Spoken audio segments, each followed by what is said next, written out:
নবীজি দুখানা হাত উত্তোলন করে দোয়া করলেন, আল্লাহুম্মা ইহদি উম্মা আবি হুরায়রা, আয় আল্লাহ তাআলা আমি দোয়া করি তুমি দয়া করে আবু হুরায়রার মাকে হেদায়েত নসিব করে দাও।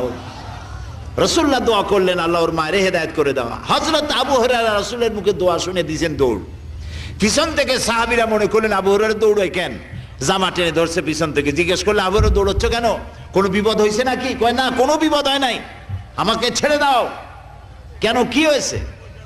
হযরত আবু হুরায়রা বলেন, সাহাবীরা আমাকে ছাড়ো, আমি দৌড়াইয়া বাড়ি গিয়ে দেখতে চাই। আমি আগে দৌড়াইয়া বাড়ি পৌঁছলাম, নাবি বাড়ি পৌঁছবার আগে আল্লাহ নবীর দোয়া আমার বাড়ি পৌঁছায়। সেই দুইটা জিনিসের কোনটা আমি দেখতে চাই।